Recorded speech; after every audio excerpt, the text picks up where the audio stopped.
on est loin du luxe, on est dans les quartiers, les conseils de quartier que nous avons mis en veille pendant cette crise sanitaire et que nous sommes heureux de remettre en service, c'est-à-dire d'avoir de nouveaux conseils de quartier, de nouveaux membres qui seront nommés pour une durée de 3 ans.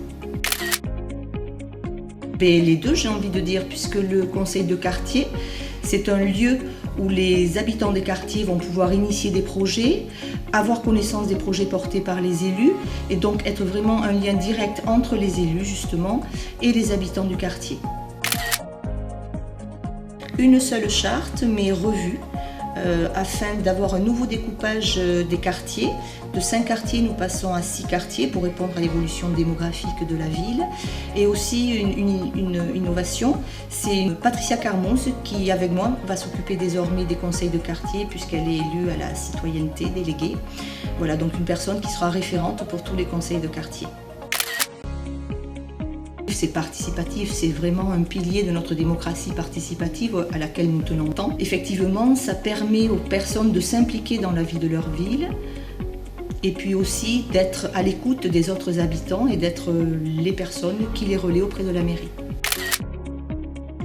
Alors on a voulu vraiment que ce soit un poids plume justement. On a voulu un petit peu alléger ce qui incombait au président et à la secrétaire des conseils de quartier qui étaient nommés pour 3 ans. Dorénavant, il n'y aura plus de président, mais il y aura un coordinateur qui pourra, s'il désire, arrêter au bout d'1 an.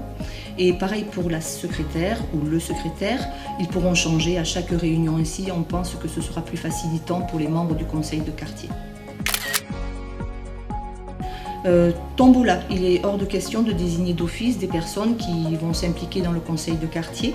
Dans les nouveaux conseils de quartier, il y aura 16 membres, 13 qui auront fait acte de candidature et 3 qui seront tirés au sort sur une liste électorale, bien sûr à eux de refuser ou d'accepter. On espère d'ailleurs leur donner envie d'accepter.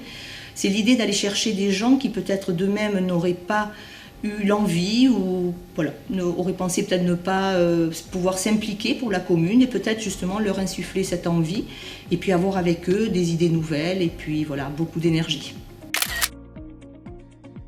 Les deux.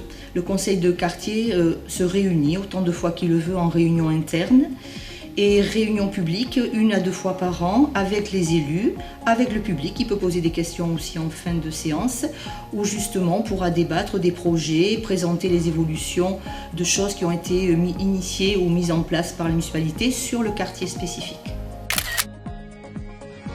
Donc pour faire acte de candidature, vous avez jusqu'au 15 octobre. Bien évidemment, si les conseils de quartier ne sont pas complets, vous pourrez ensuite postuler tout de même. Mais avant le 15 octobre, il faut déposer un formulaire de candidature que vous trouverez en ligne à la mairie au bourg, la mairie annexe et aussi en ligne.